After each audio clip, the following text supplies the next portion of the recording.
So I think it's time we begin our program. My name is Judy Miller. I'm the head of the Highland Park Highwood League of Women Voters.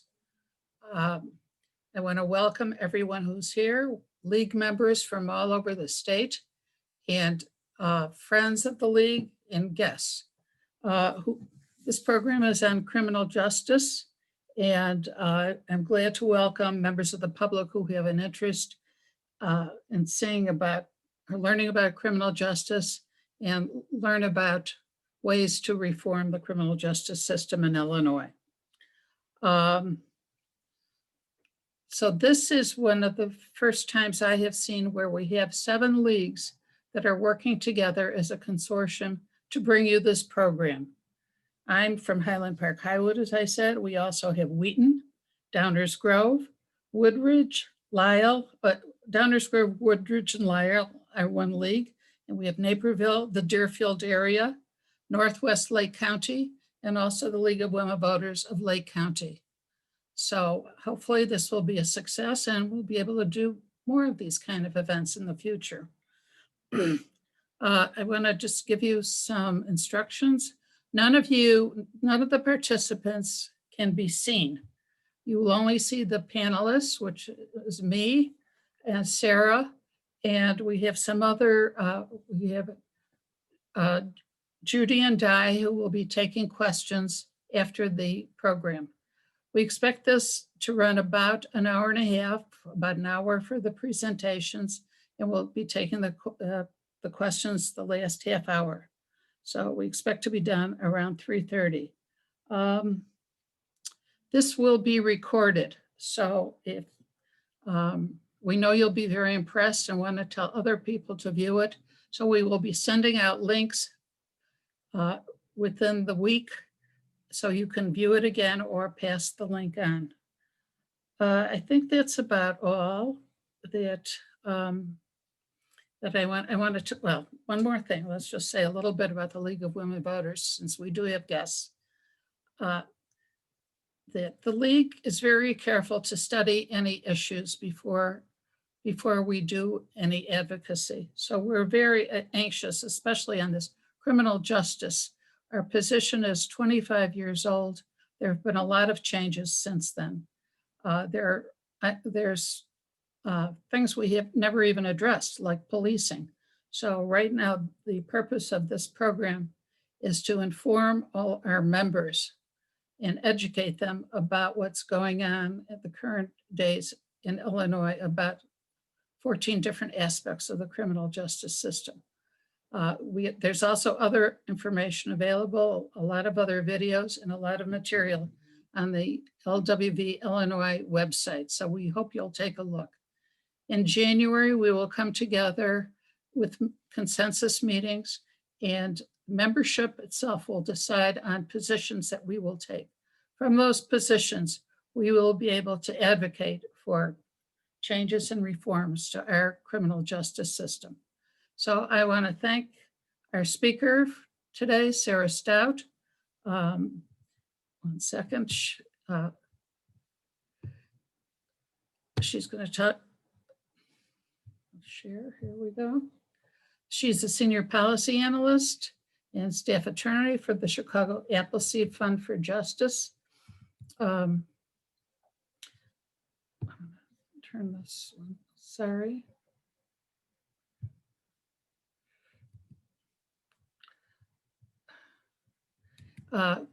Actually, she's a graduate of the University of Chicago, undergraduate, and she's also the graduate of the law school.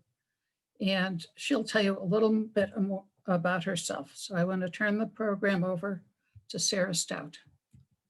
Welcome. Hi, everyone. I'm happy to be doing this. I know I ran a version of this presentation for Palatine, and I'm really excited to talk to all of you again. Everyone had awesome questions. So now is the moment of truth. I'm going to share my screen. I'm going to see how that goes.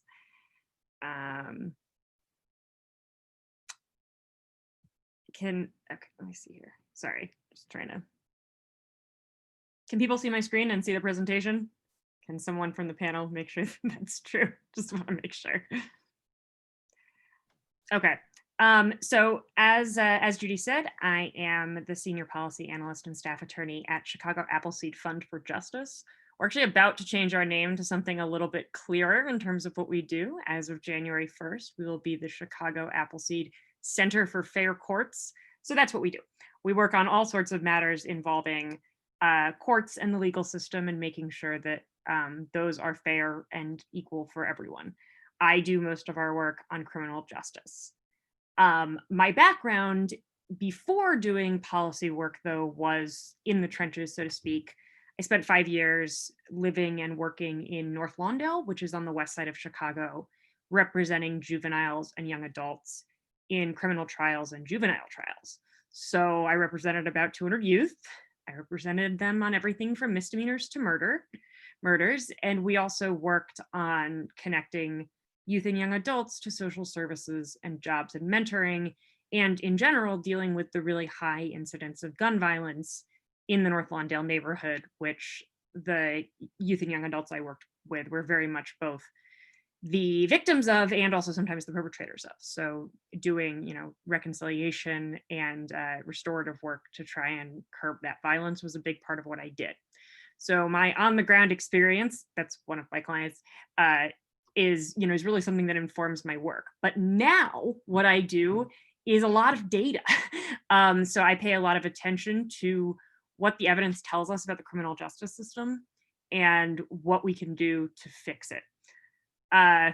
So I think before we tackle any problem, we have to describe it. And I think a lot of times we don't have a really good idea of what crime is really like, particularly in the sort of high crime areas that we think of as driving, why we care so much about this issue, because of huge rates of gun violence.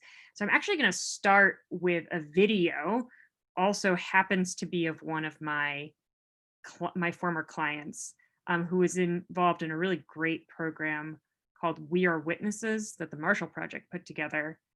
And he's just going to talk about his experience with crime and violence. I was in about 5th to 6th grade, and one of my friends who was like in 7th or 8th grade, he was a basketball player. He got killed outside at a basketball court. And that was the first time that death really hit home. And over the years, just lost more and more friends.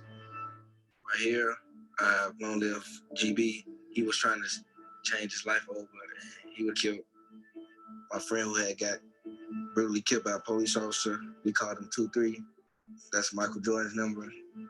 It's crazy to say, but I'm just like, it's like at this point I'm used to it. My name is Kenneth Strong, mainly known as KJ. I am from the west side of Chicago in the North Lawndale area.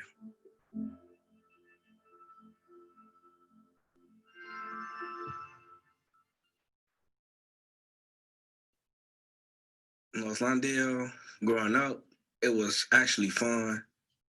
Fire hydrants on the block, like 4th of July, it'd be a lot of fireworks. Like, it was fun growing up. I played football, I played basketball. We were freshmen playing on the varsity team. The Latino kids used to like mess with us a lot.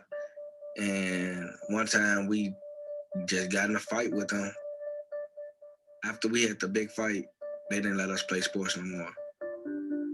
So after that, I started to hang on the block more. Things changed. And I had to adapt to the changes. I didn't have to, but like, they were coming my way anyways. Shooting started happening a lot more. Sometimes we'll be playing basketball at the park and somebody will come through shooting. A lot of people start getting killed.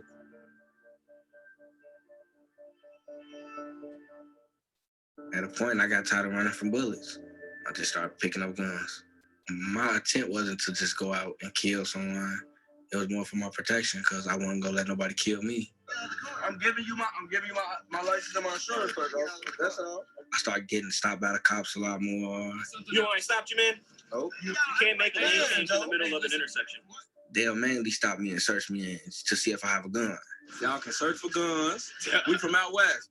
The police see me as another gangbang on the street. They never got the understanding of why we carry guns. And only if they knew that was just my way of surviving, they'll probably look at it different, you know.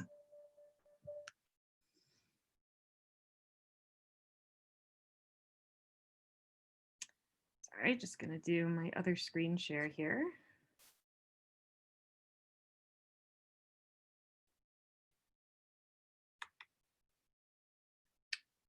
So the reason I use that video is because I really think that KJ describes the problem very clearly, and actually sort of gives a pretty good good outline of what we need to know about gun violence, particularly in Chicago. And these are basically, I think, what he describes: sort of an unrelenting pace of gun violence, a lot of trauma and a lot of fear, a lot of despair. And then what we might sort of, if we were psychologists, call maladaptive behavior that's resulting from that trauma, right? So he gets in fights at school, he starts carrying guns, and then there's lots of stuff, of course, that he didn't mention that's very common, things like drug use and withdrawal from your family and suicide attempts and lack of focus in school, and everything else that we know is the result of really what we would think of, worried in another context, is PTSD. And that's exactly what it is. It's post-traumatic stress disorder. And so this is sort of how, this is just my thing, but this is how I sort of began to learn about this cycle of trauma and violence and what is happening in our inner cities to our youth. And that right now we don't have an out route to it. So, pick where you want to start on the wheel, but we can start with gun violence, and that leads to that trauma and that fear and despair. Then we have maladaptive behaviors. And what we do about that is where the cycle starts, because we respond with policing and arrest and prosecution. Those things cause their own trauma and fear and despair, and they never address the trauma that existed in the first place. And that tends to lead back to gun violence and maladaptive behaviors and an inability to sort of get out of that cycle. We know that people who experience acute trauma are more likely to be arrested, they're more likely to be jailed, and they're more likely to be sentenced to prison. When you look at the population of people that we are putting in jail and we are arresting, we really are arresting the people in our society who need the most help, and often who have gone through things that are really unimaginably difficult. And our response, instead of sort of a caring response, is often towards incarceration. The problem, of course, is then that criminal justice involvement leads to more trauma. It only takes a little bit of incarceration to basically create some really, really bad outcomes for people. If people incarcerated for just 3 days are 2.5 times less likely to be employed. They have a 40% higher rate of unstable housing and a 59% of a higher rate of negative effects on dependent children. Homeless people are often formerly incarcerated. Formerly incarcerated people are 10 times more likely than the general population to be homeless. So we're taking people who need help, and then we're essentially, what we do creates even more need and doesn't address any of the underlying problems.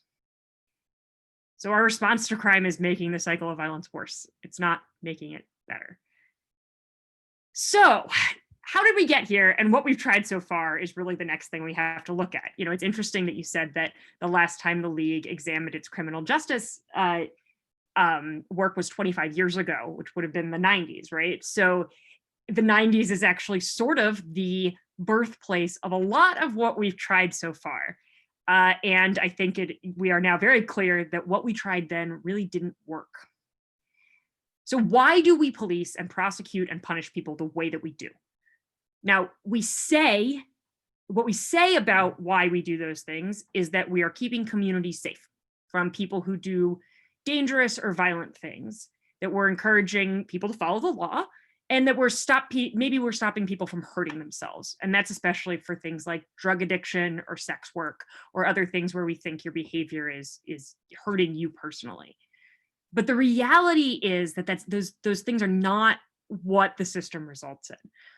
Instead, we create continued trauma with violence, dehumanization, and racism that tends to, again, not reach any of our stated goals, but instead create a harder and harder problem to solve. So this is sort of why I said that the 90s are an interesting time to have last looked at something. This is the US homicide rate from 1960 to 2018. And I think there's so much about what we understand about how bad crime is and sort of what we think about the world of whether crime is important that's kind of about this graph. Basically in the 70s, we start having what you would really call sort of the modern era of criminal justice and the criminal justice system in the Nixon administration. And that comes along with a rise in crime and homicides, which peak in the early 1980s. There's a lot of theories about why this is, but it's a fact that it happened. There was a flood of academic research, lots of political campaigns focusing on this rise of urban crime, which really became, and honestly, in some ways still is, the center of national political conversations for years. What's interesting is that by the time we're talking about it in the 90s, crime had already started to fall. Now we're at a rate that is back towards where it was before we even started the modern criminal justice system, but we still act as if we're in a world where crime is higher than it ever was before, and that's not the case. So this is just, I've always liked Voltaire, common sense is not so common. A lot of the times when we think about the way we do our criminal justice system, we think, well, we're just doing what makes sense. But the reality is the things that we think make sense, the reason we think they're good options is because they're what we've been doing. And unfortunately, they don't really work. Our common sense is fundamentally flawed. We are wrong about a lot of the things that we think cause crime and we think stop crime. And until we get it right, we're not going to get anywhere. So there's three basic big movements, and this gets okay. So I did criminal justice, theory in college before I went to law school, and this gets into more some sociology things.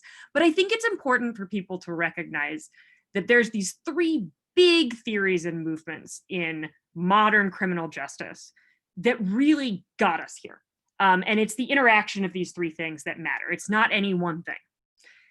The first is something I'm going to talk about called community policing, or the broken windows theory. Second is your don't do the crime if you can't do the time.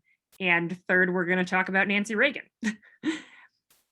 So the problem is, even though a lot of these theories sound logical, they've been broadly debunked or discredited, and they haven't achieved their goals. So basically, if we continue to do them, we're not acting with the evidence. So let's start with, this is probably the least known, but I actually think the most important theory to understand that guides a ton of how we think about crime. And we need to reject this because it doesn't work if we're going to be able to think about crime in a new way. So this is the idea of broken windows policing, is what it's often called. It also is often called community policing, which is a phrase that you've probably heard in reform circles. The idea basically is that people behave badly because they don't respect their communities and they don't feel like they're being watched. So the idea is basically that the name comes from the article that first brought this up, that said, if you have a neighborhood where all the windows are broken, it means that no one cares about the neighborhood and you're going to see a rise in crime. And so the idea is, if we have police everywhere and we punish people for small crimes, we'll prevent big crimes. So the big tactics are, we stop everyone, we ask them lots of questions, we make sure they know that they're being watched, we have a heavy and visible police presence, and we do lots of arrests and lots of tough punishment for very low-level crimes. On logic, that it'll trickle down in some ways, that punishing low-level crime will mean that higher-level crime doesn't happen. So this has been the result. So this is from the ACLU 2015 study.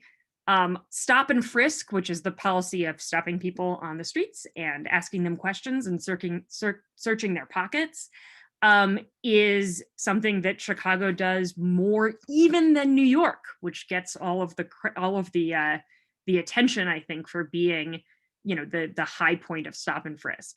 And what we can see is that it's hugely racially biased in that Black people are only 30% of Chicago and 71% of the stops. Now, it's important to note, this isn't a mistake. The point of broken windows theory was specifically to target neighborhoods with high crime with these kinds of stops and these kinds of arrests because it was believed that it would decrease crime. We can see here, between 2014 and 2017, we arrest so many more people for misdemeanors, for lower level crimes than we do for felonies. And this is my favorite graph that I made just today because I wanted to check. So just to give you a sense of how small some of these arrests are and how much we're doing them. So this is a graph of 2019's arrests just for what we call petty offenses and ordinance violations. These are not even misdemeanors. They're crimes that can only be punished by fines or community service, no jail time allowed.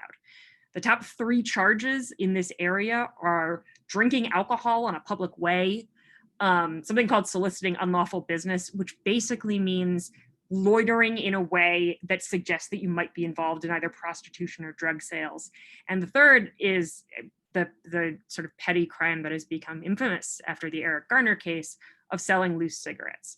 And look at these, where we are enforcing these crimes. So I live in Lakeview in Chicago. I lived here when the Cubs won. I've lived here every Cubs season. I would say, having lived on the West Side and now in Lakeview, that public drunkenness is certainly not, 10 times as bad on the West Side as it is on the North Side. This is a result of this broken windows theory of policing, that we should be arresting people for small crimes because we think it will decrease large crimes. The problem is it isn't true. We thought it was briefly, and this is sometimes why it got a little bit of, that's why these policies became so prevalent. Crime was dropping when these policies were going into effect. And so it was thought that broken windows was causing, this kind of policing was causing the drop in crime. But when we look back and we actually did, we did sociological studies and we looked at that crime rate, it was clear that that wasn't the case. Now in 2016, the evidence is very, very clear. There is no evidence to support the hypothesis that these kinds of arrests and these kinds of stops have any impact in reducing violent crime. So now and yet we're still doing them, right? That's a 2019 graph. So we know that we are now policing constantly and regularly based on a theory that is false. Stop and frisk is also violent as well as being ineffective. We in New York, there's a huge study of stop and frisk. They physically restrained suspects 12,000 times. And 79% of the people who were stopped were innocent. And by the way, we still are fighting for this data from CPD. And if you are interested, you should think about calling up your police department and finding out who they're stopping and what's happening when they stop people. Okay, moving on to bad theory number 2. This is the one that I always knew is like scared straight. Here's the idea. If you see that a certain crime carries a heavy punishment, you'll stop doing it. The heavier the punishment, the better the deterrence. This is the one I think that is the most common sense, and I think kind of blows people's minds sometimes when I tell them that it is completely without evidentiary merit. So here's the deal. Deterrence doesn't work. We can look at the death penalty to think, okay, this is the most severe possible sentence available. What happened when we increased the use of the death penalty, which we did hugely in the 80s and 90s? It did nothing to deter crime. When states with the death penalty have higher crime rates than states without the death penalty. when we started reform and we lowered when we started to reform the criminal justice system, we started to lower incarceration rates, and crime has continued to go down. Prison, on the other hand, we've now learned is making people more likely to commit crimes when they get out because of what they've experienced in prison. And it doesn't have any effect on stopping people from committing crime on the front end. So this is the stat that I think is really important to understand. 88.2% of criminologists do not think that the death penalty deters murder. That's a level of consensus comparable to the agreement among scientists regarding global climate change. And for those of us who care about evidence-based practices, obviously climate change is one of the most frustrating things that we see people refuse to acknowledge is real. Given what I know about the justice system, that's exactly how I feel every time I hear someone say, let's increase the penalty to 20 years for this kind of gun possession because that will stop people from doing it. It's not true, and it's universally known by criminologists not to be true. To the extent that there's anything that does deter crime in terms of stopping people from doing it in the moment, certainty of punishment rather than severity seems to matter. So if we know are you going to get caught is much more important than what's going to happen once you do. And catching every single person who commits every single crime is certainly not what we're doing now, and frankly is probably impossible. The big reason, though, that punishment doesn't stop crime, and we're going to talk about this a little later, is a huge amount of crime is committed by youth and young adults, people under the age of 25. I say this, and then my clients used to get mad at me, but youth and young adults are, from a cognitive perspective, just not there yet. They're just not very smart. So they basically lack those long-term planning skills to say something bad is going to happen to me if I do this. So I'm not going to do it. So this is, probably the most direct evidence locally, I think, about the fact that we can lower incarceration rates, that incarceration rates essentially have no relation to violent crime. We have had a reform in place to decrease the jail population in Chicago for years. We've succeeded. We dropped the population actually by about half. The 2013 numbers are even higher in top 10,000. And shootings have not gone up. There's no relationship. The year that there was a shooting bump, there wasn't an incarceration bump and there wasn't an incarceration dip. These two things seem to be totally unrelated, which begs the question, why exactly we're putting so many people in jail in the first place? Why doesn't deterrence work? It's basically because most people don't make rational, reasoned decisions when committing crimes. They just don't. Most people underestimate how severe the punishment would be, and they think they're much less likely to get caught than they actually are. I think that all of us are having a object lesson in the ways that humans perceive risk of something really bad happening in COVID, and maybe have all seen that, unfortunately, none of us are very good at this. And crime and its consequences have a similar pattern. People are motivated by poverty or economic factors or self-preservation, and a lot just don't think it through. This is like my favorite thing that one of my clients ever said. We had this panel of youth who were up there, and it was a great thing to do, fun to do for your local scout troop or for whatever. I'm totally going to do it again, where the teenagers were the panel and the parents were in the audience and could ask questions about what it's like to be a teenager, which is the teenagers are expert on. And poor Tyrese, who's 16, his mom was not very happy with him.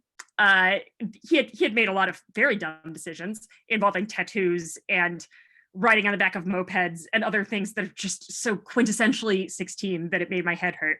And so she just stands up, first question, why do teenagers make such dumb decisions? She actually phrased it a little bit more pointedly than that. And Tyrese was great. He goes, okay, so it's like this. So I'm thinking about doing something. And I think, oh man, I shouldn't do this. This isn't gonna be good for me. But then I look around and I get to the end of that thought and I'm like, shit, I already did it. Like basically his brain moves too fast, right? His planning the planning part of his brain doesn't catch up to the part of his brain that's deciding what to do. And look, obviously to a certain extent, this is very frustrating because once we understand this, we know that there isn't an easy answer to stopping people from causing crime. But it's better to know the truth and know what works and what doesn't than to rely on the false promise of something that sounds good, like deterrence, but actually doesn't work. And last but not least, let's talk about Nancy Reagan. I was raised in Dare. I'm a millennial. I was raised, I don't know if any of you are my age or have kids my age. I was raised with zero tolerance and the war on drugs. I just say no. The idea was basically the best way to deal with drug addiction is abstinence. Give it up entirely, go cold turkey, never use it in the first place. There was also a theory that if you use some drugs, you're going to use other drugs, that people with addictions are violent. And again, much like we think about this, the way we talk about small crimes being linked to serious violent crime, we really believed that if we stopped the drug trade, we would also stop gun violence. That war on drugs sort of starts with the Nixon administration. And since 1971, we have spent $1 trillion on the war on drugs. The problem is, again, that the science doesn't back up what we're saying about addiction. You know, if the war on drugs is about addiction, then the hope is that we are using the criminal justice system to decrease the harm caused by drug addiction. The thing is that what we understand now is that initial drug use and continued drug use are influenced by a really complicated set of neurological and genetic factors. There's no one profile of person who gets addicted to drugs, and the drugs, and even really addictive drugs like heroin or cocaine, can absolutely ruin one person's life, and another person may use them for a period of time and then stop using them and not have a major problem in their life. We do know that drug use seems to be driven by trauma and social isolation, which are the very things that we're increasing in our punishment system. And so zero tolerance programs that punish people for initial drug use are more likely to reinforce substance use, because basically, instead of getting people to address the underlying trauma and social isolation, you're increasing their isolation. There's a neurologist named Carl Hart who's written a book called High Price. He was the first Black neurologist on the Columbia faculty, and he grew up in inner city DC during the crack epidemic. And he talks about all of the studies that we all sort of, I think, know about culturally of the rats in cages who press the button to get cocaine and become addicted to pressing the button and eventually overdose and die. And he says, well, what you don't say about these studies is that there's nothing to stimulate these rats in the cage. It's a environment where they are alone. There are no other rats. It's completely devoid of anything that makes a rat's life worth living. And sure enough, when there was an experiment done with cocaine, where they created what they colloquially referred to as rat paradise, a place where there was less social isolation, more access to a good life, addiction did not happen to the rate it did in those original studies. It's the cage that causes the addiction, not the drugs.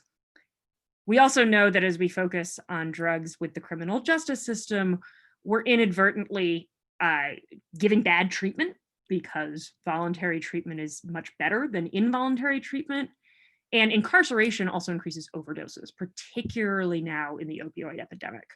There's been a huge problem with people being incarcerated, then detoxing off heroin, and what happens is they basically, we reduce our, I'm sorry, lost my train of thought.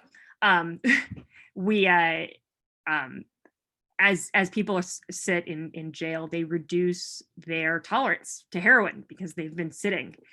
They go back out, but they use at the same level. And it's led to a huge number of overdose deaths that have led a lot of public health advocates to argue that we need to really pay attention and stop incarcerating heroin users and opioid users in particular, or be very, very careful about how we do so because of this risk of overdose. And unfortunately, there's also lots of evidence that the war on drugs was really never about addiction at all. And this is something that I think we have to know and accept about this whole narrative.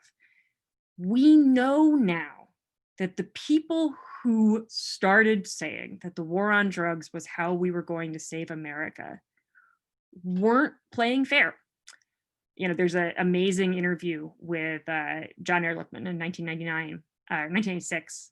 And when I read this quote, you know, it really did blow my mind. This was sort of one of the first things that sort of got me really thinking about how wrong the whole underpinning of our criminal justice system could really be. And he says, you know, you want to know what this was really about? The Nixon campaign in 1968 and the Nixon White House after that had two enemies, the anti-war left and Black people. You understand what I'm saying? We couldn't make it illegal to be either against the war or Black by getting the public to associate the hippies with marijuana and Blacks with heroin, and then criminalizing both heavily, we could disrupt those communities. We could arrest their leaders, raid their homes, break up their meetings, and vilify them night after night on the evening news. Did we know we were lying about the drugs? Of course we did. I really, really want, if you take nothing else home, really think about the fact that the architect of American drug policy started here, because we need to realize that systemic racism, you know, is partially a result of the fact that that's how the system was designed to go. Okay, so I think I've officially bummed well, I got one more thing before I give you hope instead of bumming you out. Obviously, I think it's common knowledge, or I hope it is, that the war on drugs has a hugely racially disparate impact. One of the things I think people don't think about, but is true, is basically white people, Black people, Latinx people, people of all nationalities basically use drugs at the same rates. They also basically sell drugs at the same rates, because in general, white people buy their drugs from white people, Black people buy their drugs from Black people. So these are the rates of various kinds of drug use among various populations by race. What I've done here, and this is my analysis, is to talk about arrests per 100 residents. And I mean, I really do think it's rather shocking when you look at just how disproportionate these arrests are. It drives home the point that, unfortunately, the war on drugs seems to be working exactly as Ehrlichman wanted it to, which is that it has led to a hugely disproportionate arrest rate for African Americans that has nothing to do with their rate of using drugs or selling drugs. These three theories were all applied at the same time, and they've led to some really bad outcomes. So that's all the theory. Now I'm going to depress you with how bad the situation is now, and then I promise I will have time and I will tell you how to fix it. Here's the basic problem. We've adapted to these flawed policing and crime reduction policies. So we have huge volumes of cases now moving through the police stations and the courts. We have extremely punitive sentencing laws and massive spending on jails and prisons and police. This is a very easy graph, but this is just the corrections population in the country. I mean, the level to the how much larger it is now than it has been in our history really does show, I think, that there's no rational explanation for this, and it isn't helping us. This is another graph. You know, these are all ways to just show that even since 1980, which we think of as sort of the height of arrests and of crime, we've vastly increased the number of people in jail and prison, and the number of people who are being supervised on various kinds of community supervision, what we call probation, parole, in their own homes. This has been mostly a phenomenon that has affected Black men disproportionately. But one of the things that I know that Judy and Jan were hoping that I would talk about is specifically the effect on women, and I'm going to talk about that in a second. This is the other side of our criminal justice system that has been put in place over the last 40 years. We have a ton of permanent, lifelong consequences for people who have been involved in the criminal justice system. This graphic is from Heartland Alliance, which did an absolutely amazing, very long report about what we call collateral consequences in Illinois, all of the different things that happen because you have been arrested or because you have been convicted. There are 1,189 unique permanent punishment laws in Illinois, which is so many, sorry. And we have, 3.3 million adults alive today have been arrested or convicted of a crime since 1979. This is all in Illinois. Some of these permanent punishments are legal and state sanctioned, but some of them also are just a sort of a fact of the fact that we're policing so much and have records of it. So there's a huge amount of illegal use of things like arrest backgrounds for making decisions about housing and employment, on the mistaken belief that somebody who's been arrested in the past is going to be a less reliable tenant or a less reliable employee. What does this do? It creates a permanent intergenerational set of barriers to social mobility and success. And where does it do it? In over-policed communities. Police presence itself, which brings more people into the system, is exactly what ends up causing some of these intergenerational barriers that we see and we talk about as the cycle of poverty. So I did want to talk a little bit about women in mass incarceration, given the audience, and the stats here are actually pretty scary. Women are sort of the new wave of mass incarceration that we're worried about. The number of women in US jails is 14 times as high in 2015 as it is in 1970, and it continues to rise. And although women are arrested and convicted of crimes at a much lower rate than men, those rates are evening out. And that's not good for anyone, because what it means is that the rates of women being incarcerated are rising. And mass incarceration of women, really both has distinct harms, and it also probably comes from some distinct places. One of the things that's amazing to me, and I learned this both when working with young women who are involved in the criminal justice system, and the research bears it out, is just how connected the criminal justice system and involvement in the criminal justice system is with rape, sexual assault, and sexual victimization. 57% of female state prison inmates report being physically or sexually abused in their lifetimes. So 6 out of every 10 people. And unfortunately, by the time that people leave prison, that number is even higher. They are 30 times more likely to be sexually assaulted in prison. And they report 75% of the sexual assaults in prison, despite being 10% of the prison population. Part of that is probably, unfortunately, an underreporting of sexual assaults against men, but still, those are extremely alarming stats. The other thing that's unique about women is that most women who are involved in the criminal justice system are primary caregivers of children. 80% of women in jail have minor children, and the overwhelming majority are primary caretakers. So it's just a fact that when we incarcerate women, we are more likely to be disrupting the primary caregiver of a minor child. Meanwhile, there are few resources for crimes where the majority of victims are women, particularly sexual assault crimes. The Chicago Alliance Against Sexual Exploitation did a great report this year showing how the arrest rates and response times for sexual assault cases still lag behind other violent crimes in terms of how many of these cases actually get solved and lead to arrests. This is the blue bars are sexual assault cases, where the black ones are other violent crimes, and we can see it actually does really keep getting worse.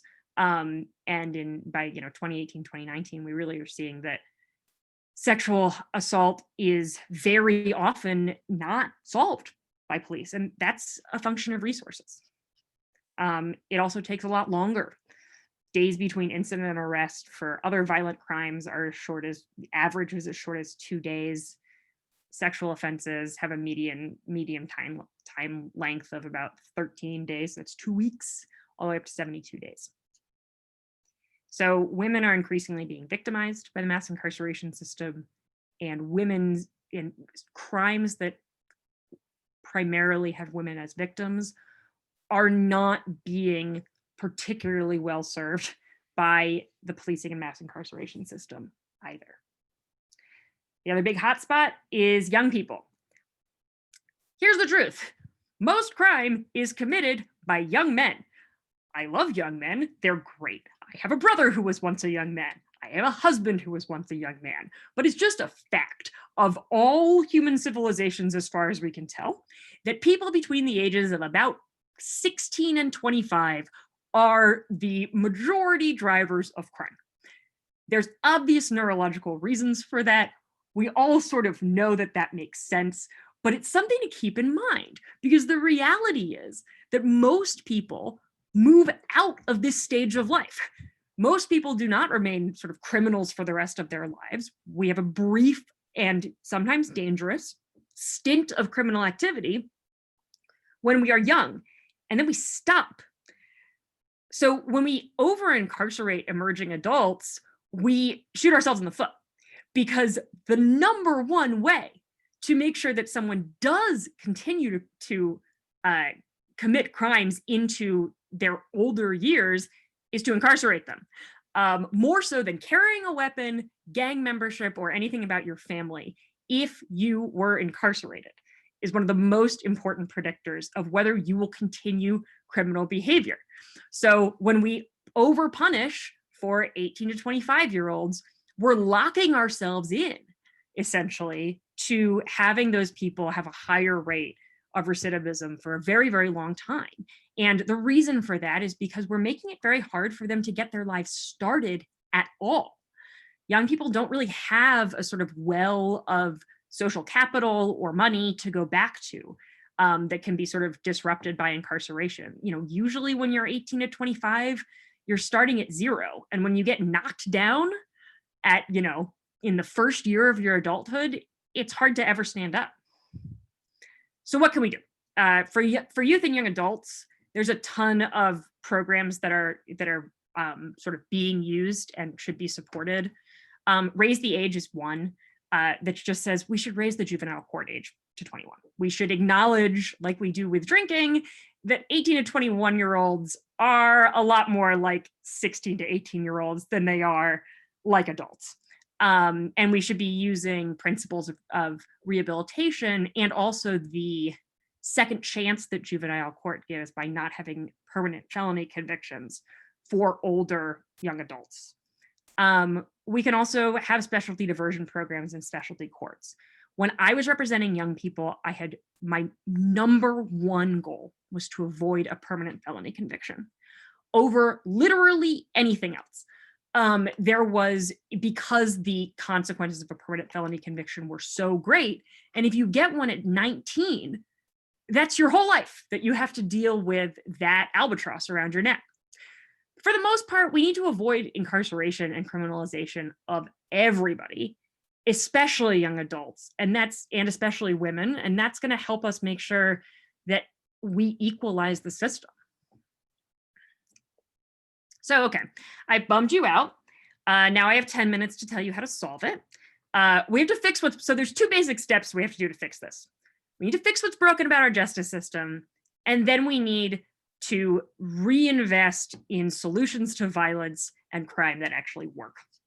I'm gonna go kind of quickly through this because I'm running out of time. But first we gotta undo the damage. You already know what I'm gonna say because I've been saying it. We need to arrest and jail and prosecute fewer people, period.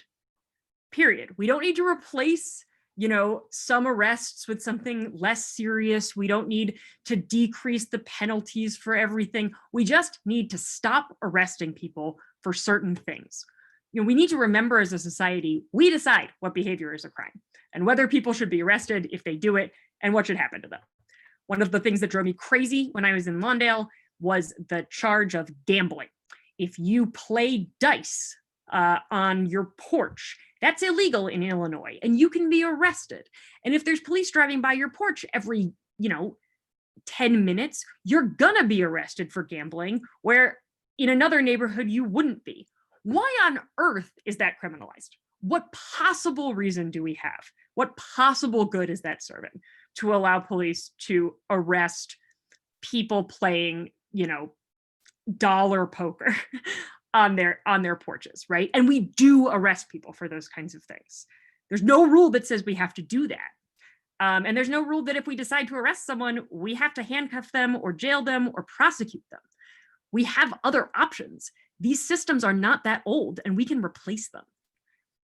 Some Illinois specific steps. Here's one that I'm going to make a big plug for. We need to end money bond. What happens now when you get arrested is you are given an amount of money that you have to pay to get out of jail. If you don't have that money, you stay in jail. If you do have that money, you get out of jail. Basically means that we determine who's in jail by how much money they have. I think most people understand that that's patently unfair, but it's been the system for so long that it's really hard to think about how to fix it. I have an answer for you. It's called the Pretrial Fairness Act, which does finally have a number for those of you who are people who watch the Illinois legislature. It is SB 4025, though I will tell you that if you look it up on the website, you're not going to see the text because LRB is shut down for COVID. But it's a bill that will be moving through the legislature next year that would completely replace our cash bail system with a system that would lead to many fewer incarcerations and essentially focus incarcerations only on crimes where there's an actual person who may be at risk, who is a victim of the crime. And we need to make sure we protect them. But for drug crimes, for other crimes that don't have a victim, we just shouldn't be jailing people. We also need to defelonize and decriminalize drug possession and addiction to make it easier for basically people who have medical conditions to get them fixed instead of forcing them into a second-class citizen rank and punishing them for something that, you know, is probably more a result of their genetic makeup than their choices. I'm gonna go through this quickly, but if you want to ask questions about it, feel free. There's a ton of research out there, just so you know. Doing these steps, particularly money bond, it's safe and it's effective. It's been studied extensively. In the 3 years since we decreased the use of money bond in Cook County, $31 million in costs were avoided by defendants and therefore kept in communities because we stopped using money bond as much. If we entirely eliminated it, we would do even more. We also need to decrease punishments and incarceration. I think I've talked about that, and I will move on, but I'll just note, if anyone ever tells you that Illinois needs to increase its penalties, particularly for gun possession, you should know that we have the highest penalties for gun possession and gun use in the country. We are the textbook example that having high penalties for gun crime does not decrease gun crime. And so it hasn't worked before. It isn't going to start working now. The last thing we need to do, though, is recognize that the system as it has existed has created a huge amount of harm. It's created a huge amount of harm, and it hasn't fallen on all of society equally. Certain communities, have disproportionately felt the pain caused by mass incarceration. We have to fix that. We have to expunge criminal records. We need to take meaningful steps to stop the long-term effects of a felony conviction, especially if now we're looking back and saying, maybe we shouldn't have criminalized that behavior in the first place. We need genuine, transparent police accountability. I could do a whole presentation on that, but the basics are we need transparency, and we need to root out cultures of explicit racism. Places where we know that white supremacy, open, clear white supremacy is flourishing in police departments. We need to root that out. And the last thing we need to do is increase the accuracy of our courts and reduce the bias in them. We have a huge amount, the bias in our courts we tend to think about as a product of maybe explicit racism, thinking that Black people are less good than white people. The reality is different, of course. The reality is that the bias in our courts isn't about people and what judges think in their brains or know they think. It's basically about the ways that our brain makes judgments that we sometimes aren't even aware of in terms of how we react to people who look like us or don't look like us, or who are unusual in a setting versus people we're used to seeing in a setting. There's a judge in Cook County who talks about this, and he says that he realized that he needed to do something and start talking about implicit bias when he realized that when a white person walks up to the bench, everybody stops and looks and slows down. And that is not just a benefit, that shouldn't be seen as something that's a benefit to the white defendant. It's really a sign that they're taking all of the other cases not seriously enough and not paying enough attention to making sure that fairness is happening. He needs to slow down for every case. There are empirical studies on this.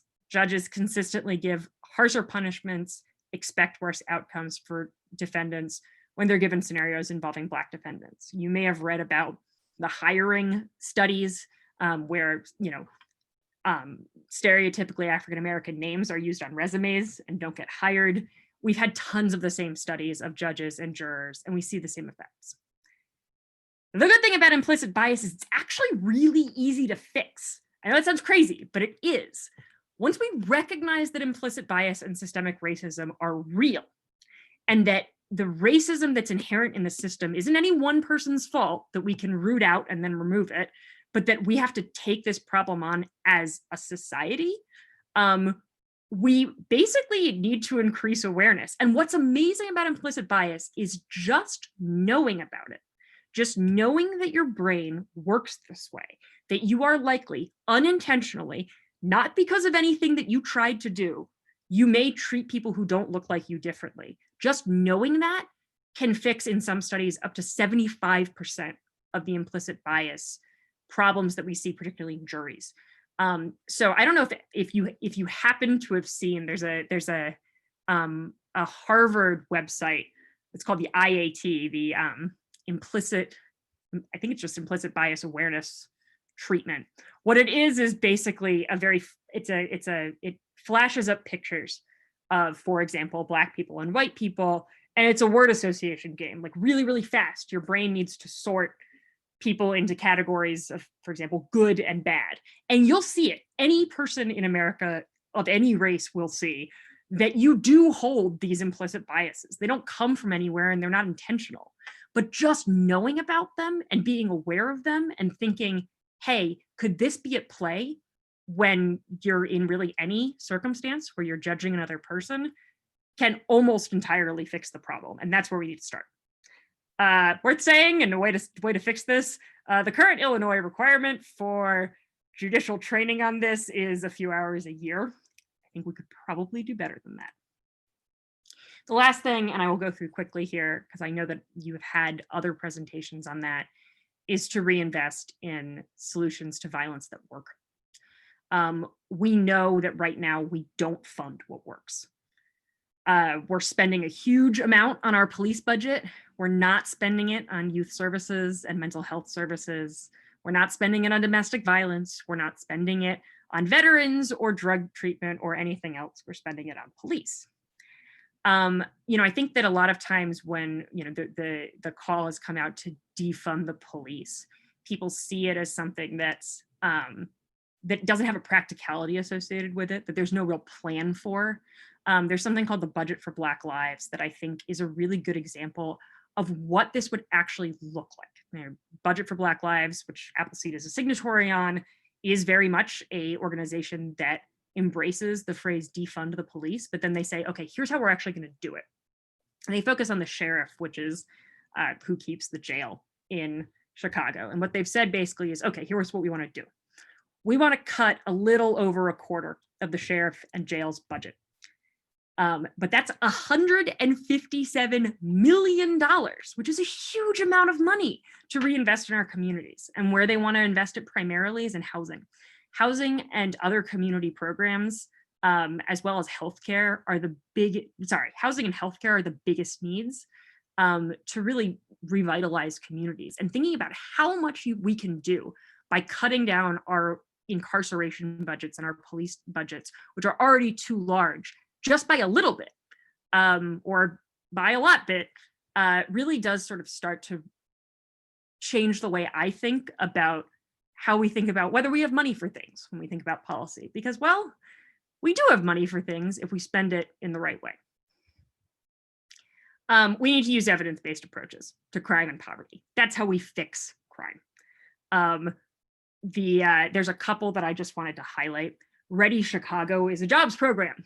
It basically says, hey, youth and young adults are very likely to commit crime. They do that for a number of reasons. One of them is they lack critical thinking skills. The other of which is that they often lack just a path to adulthood. It gives people transitional jobs. They are like cleaning up the park district and, you know, fixing up abandoned buildings. It reminds me, sort of the projects they do remind me a lot of the New Deal, like the sort of, they're important manual labor to do, but fundamentally their real purpose is just to put people to work. They pair this with group therapy, with cognitive behavioral therapy and talking about trauma. And I think like this guy saying, I decided to reprogram myself, is really exactly what we would be looking for in terms of asking emerging adults to change their thinking and change their behavior and grow towards adulthood. We need to, I'll just say in general, when you are looking at policy priorities, we need to look at long-term sustainable funding. Something like Ready, for example, is still in what we think of as a pilot phase. The pilot programs are done. We've thankfully been involved in reform works for 10 years. 2010 is when sort of these major programs start. We need to move these sort of pilot startup programs, which is a lot of where some of this stuff got funded at the beginning, into using public dollars to fund what works. And that is why we have to shrink our police budgets and our incarceration budgets, because if we don't, we lack the public funding to fund what we need. I'm going to go through some of this because I do want to leave time for questions. And here's what I'm going to say. This is Michelle Alexander, who wrote a book called The New Jim Crow, which is in 2009, which is really the book that kicked off the criminal justice reform movement. And I really think that a lot of what we see in our criminal courts should cause us to reflect on who we want to be as a society. Our decision to heap shame and contempt upon those who struggle and fail in a system designed to keep them locked up and locked out says far more about ourselves than it does about them. And I encourage you, as you're thinking about criminal justice and you're thinking about people who are victims of crime, but also people who commit crime, to think about what you would want for that person if they were your son or your daughter or your brother or your father, and pay attention to what is humane and what is right, because treating people as statistics and as a problem to be solved has failed us for 40 years, and it's really time to do something else. And that's me. I feel like I've been, the thing about this format is that I feel like I'm sort of talking to the void. So I hope that people enjoyed the presentation, but I'm excited to have a little bit more interaction. I feel like I've been talking for a while. Well, thanks a lot, Sarah. This was very helpful. And I've actually seen it before, but you always pick up more when you see it the second time because there's so much great information.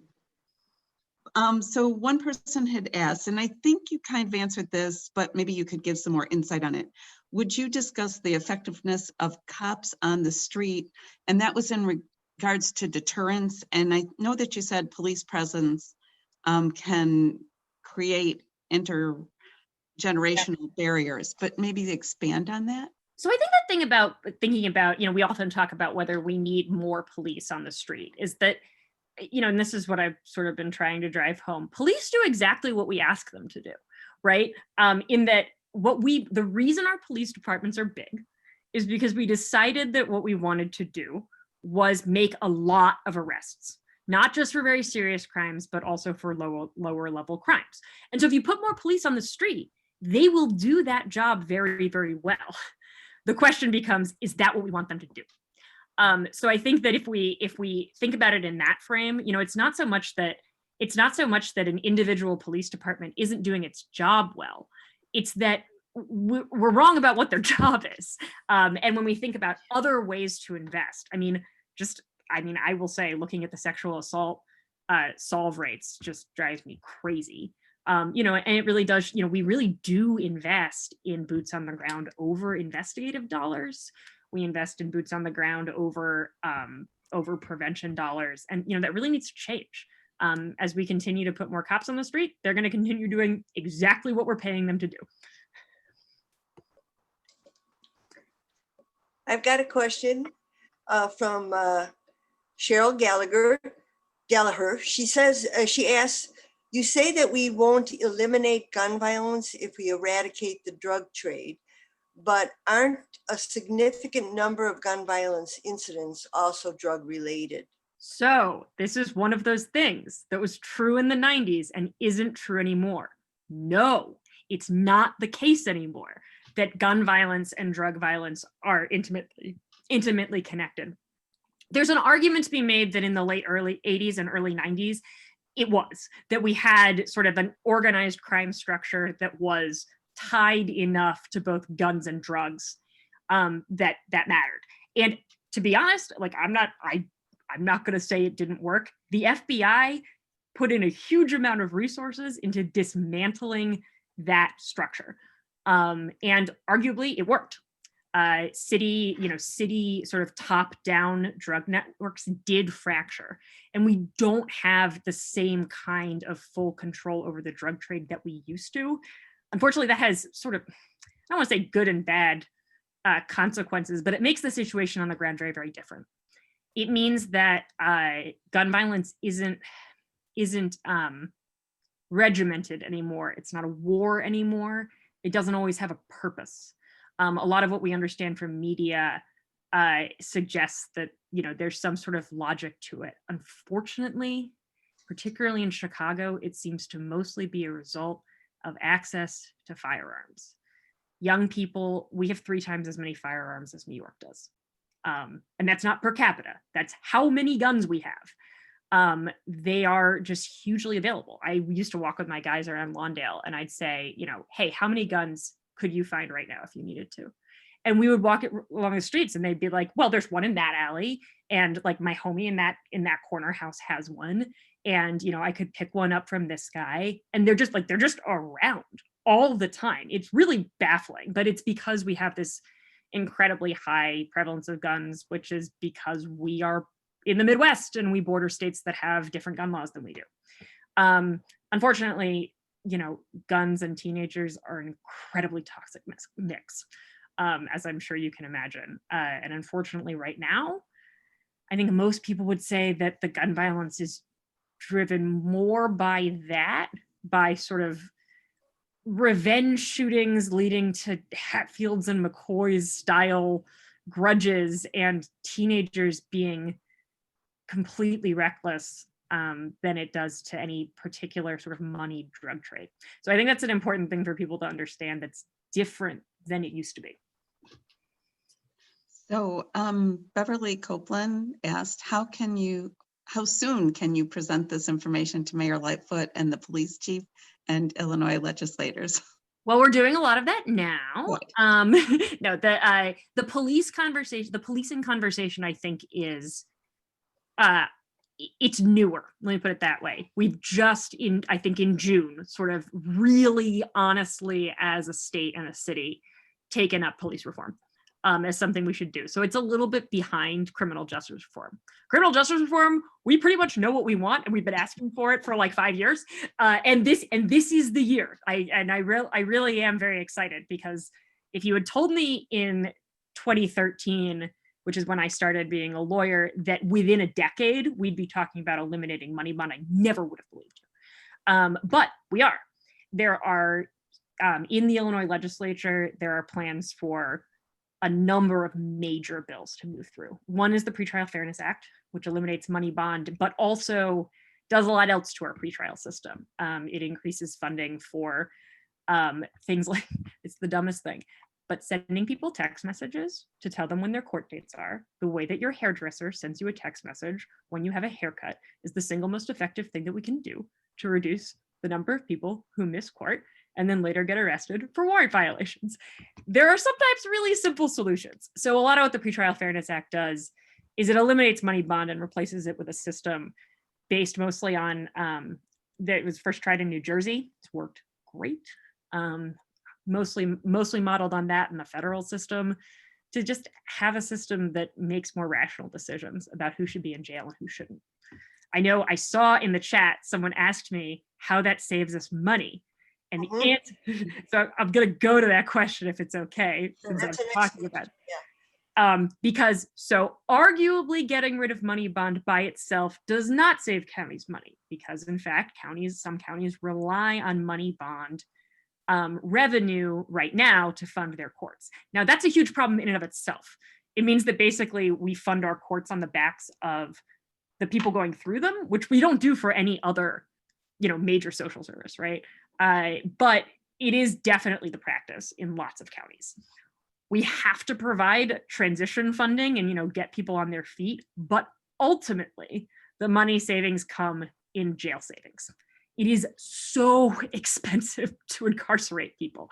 I mean, it costs like $415 a day to incarcerate people in Cook County Jail. The amount of money, if you're a budget head, the amount of money we have tied up in our county jails and our county sort of enforcement systems is just wild.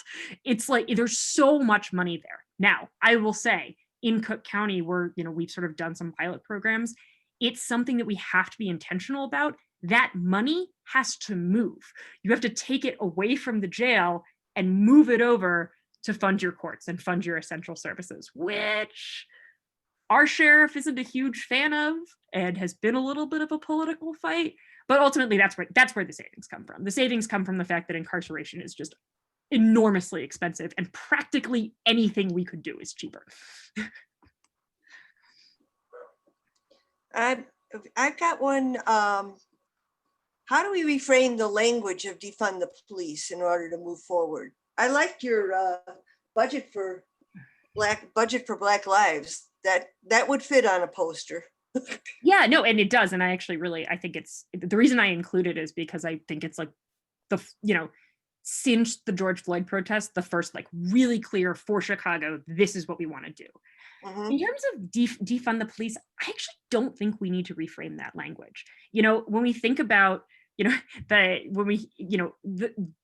the police was a slogan that was picked by people who were in the movement. It's a movement that is actually in Chicago. It's mostly led by young Black queer women of color. I mean, young women of color who are queer. It is such an amazing group of people.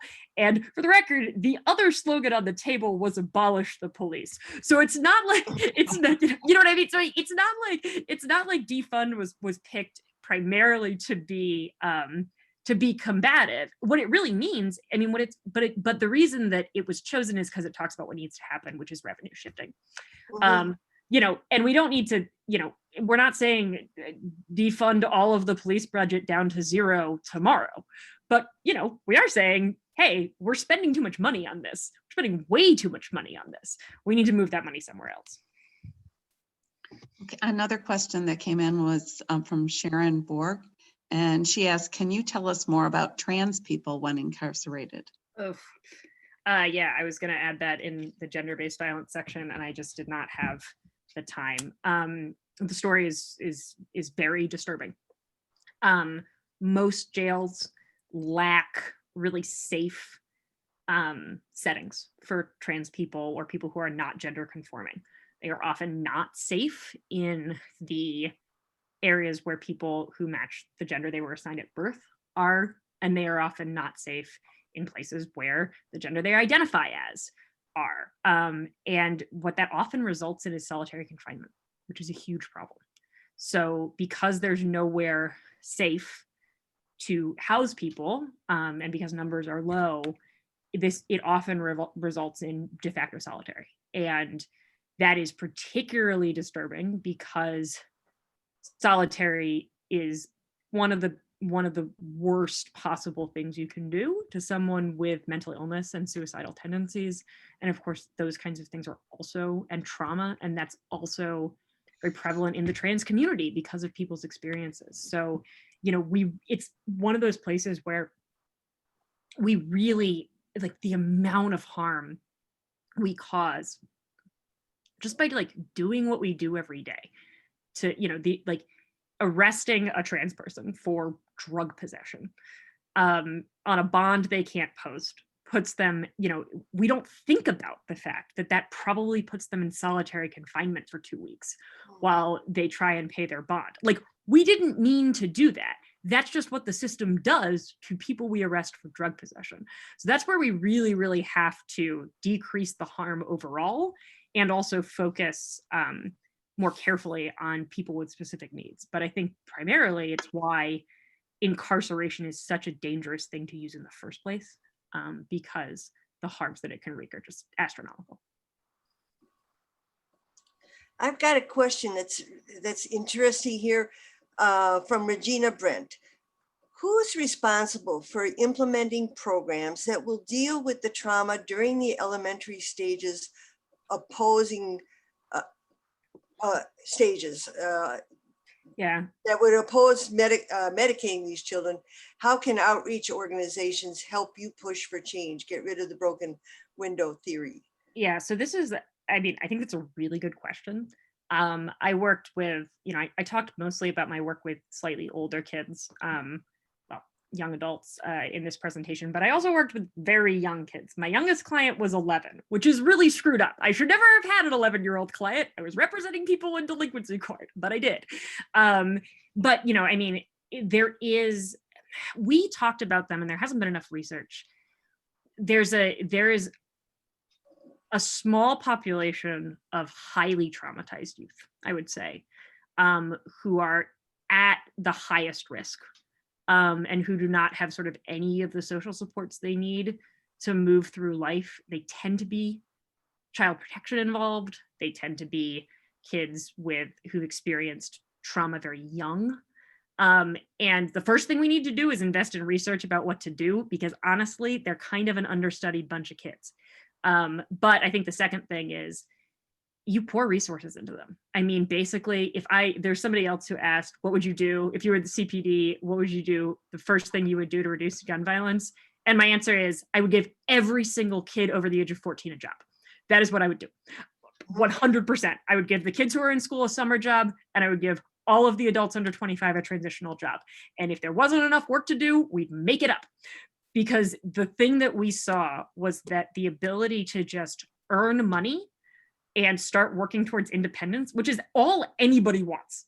Like, I think about what I wanted when I was 19, and I'm like, I wanted an apartment. That's all I wanted. Like that, you know, I just wanted to not live with my parents anymore. You know, we're all quite similar. And, you know, it's anecdotal, but we really found that we had a number of jobs programs, and we just found, I don't think we ever had a kid or a young adult arrested for a really serious crime when they were full-time employed. It just doesn't happen. I don't know what it is. I mean, you're too busy. You have too many options. But, you know, that's the kind of thing that, I mean, yeah, that costs a huge amount of money. You know, it's not one of these reforms that I can say has a small price tag, but that's exactly why you have to shift our resources, because that's something that works. Yeah. Perfect. Here's one. How can a toxic culture in the police force be remedied? It's hard is where I'm going to start. I mean, I really do think that the first step of the problem is acknowledging it, and we really aren't there yet. It's amazing how we're sort of just starting to come to terms that we have major groups of overt white supremacists in a lot of our police departments. And I think social media has made that clearer because people are putting their opinions out into the world where you can find them. And that is really revealing a lot of what we see. That can't be tolerated. There's just no world in which we can tolerate, you know, overt racism within our police departments. But the second thing we really need to do is we need to retrain, but we also need to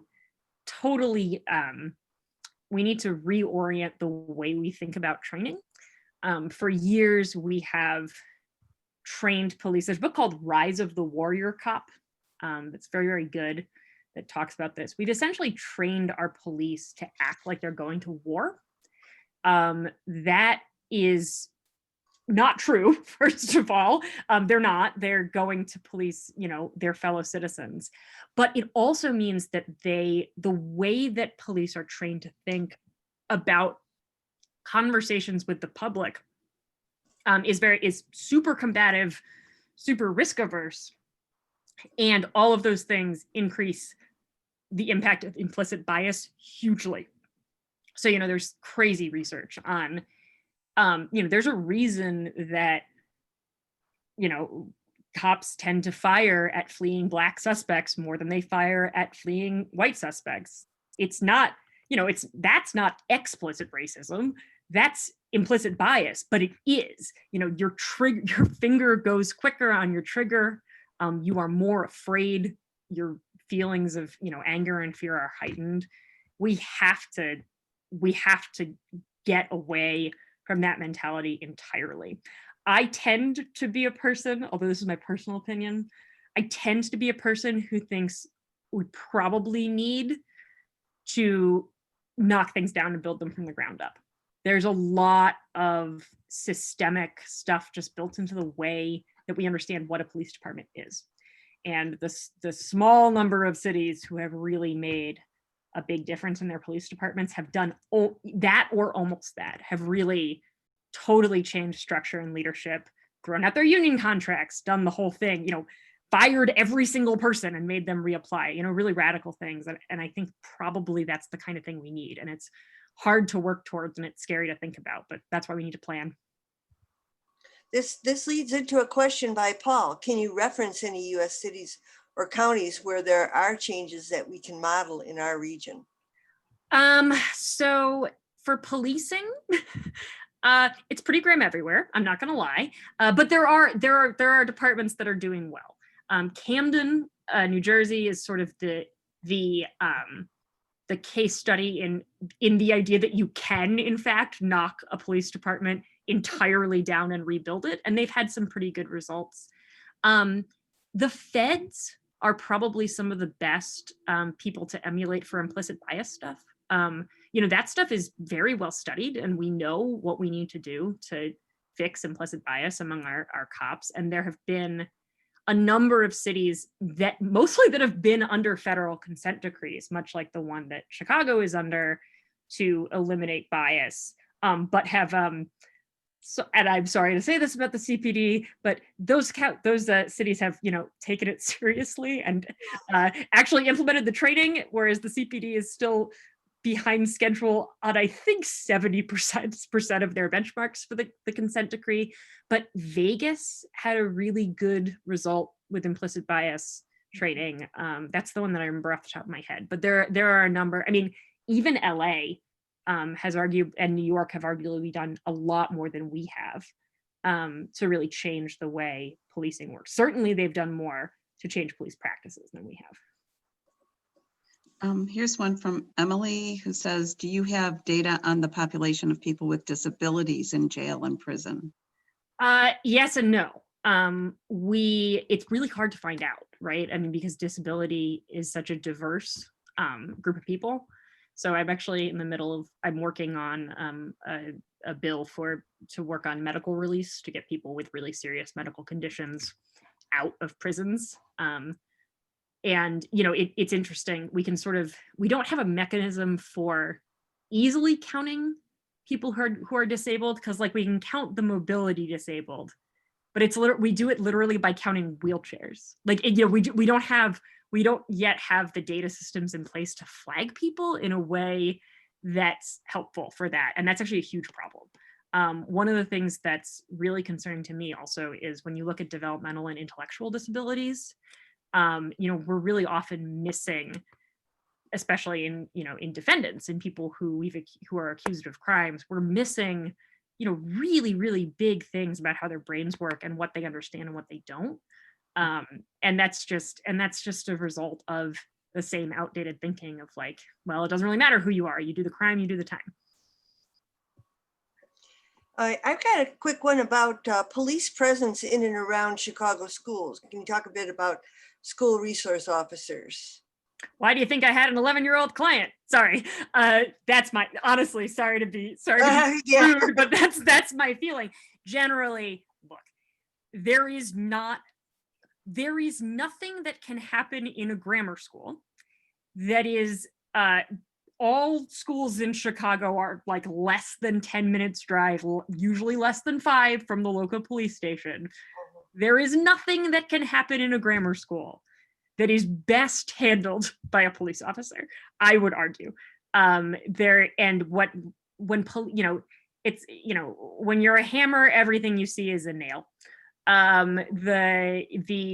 What happens is that school resource officers respond to kid stuff. I mean, my 11-year-old client was charged with aggravated battery of a security officer because he threw a tantrum when he was sitting in the dean's office and like pulled the coffee pot out of the wall and like it hit the guy. He's fine, by the way. The guy is fine. But they arrested the 11-year-old and put him in detention for like a class 2 felony. And it's like, okay, we're like, if the police officer hadn't been there, we wouldn't have viewed that event that way at all. We would have viewed it as like an 80-pound 11-year-old having a tantrum.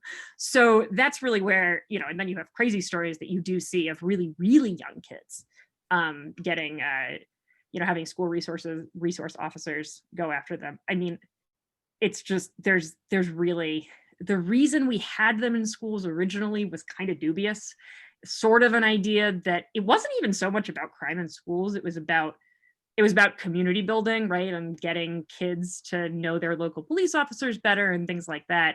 That's not been the result. I genuinely don't see any value to it.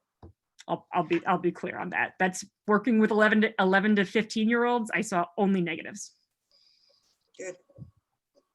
Another one is, this might sound crazy, but do you think a return to a military draft and its focus on orderliness and discipline would address the issues of young adults without jobs? Is there any research comparing crime during the draft versus crimes versus the volunteer army?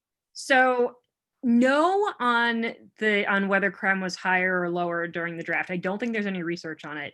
In general, crime gets worse when we have more 18 to 25-year-old men. That's like, I hate to blame everything on them. I love them very much, but that is the demographic trend. Actually, I think that military type programs are not at all the best solution here. One of the things that that it's been a model that's been tried a lot, of sort of various kinds of boot camps and service programs that have a very regimented discipline system. They tend to go to zero tolerance. And for people with trauma symptoms, zero tolerance is really hard because sometimes they're reacting or overreacting or underreacting to situations because of their trauma that make it very hard to just follow rules. I mean, someone asks about medication earlier. One of the things that one of the psychologists I worked with talked about is, PTSD in 7 to 12-year-old boys looks like ADHD. That's what it looks like. Basically super inattentiveness, super fidgety, because they're hyper alert. They're always looking over their shoulders, which looks like a kid who can't pay attention, right? Jumpy, excitable. And so I think that actually a lot of and it sounds very touchy-feely, but I think it's really true. A lot of what we need is actually a trauma-informed approach for jobs. So one of the things about a program like Ready that we loved was the reason it's called Ready is because it takes pretty much anybody, even if they have no job experience. And for someone with serious trauma who's never had a job, the likelihood that they're going to mess up in the first week or so and get fired is just really high. And that was always a huge problem for our young adults. And so having a program like Ready, where, it was a job, they got paid, and there were consequences if you, flew off the handle at your boss, you went home for the day, but no one was going to fire you because that was part of the deal. That was part of what we were trying to address. And you would talk about it the next day. And there were people on staff you could talk to, right? That is hugely important. You got to walk before you can run. And I think that a lot of times we think about the reason that people are breaking the rules as being about because they want to or because they need more discipline. For a really high number of people, it's because they can't do anything else. And no amount of telling them to do it tends to make that work. Can I interrupt you? How many more questions do we have left? Di and Judy, are we? We have a It's, question about the, 3:30.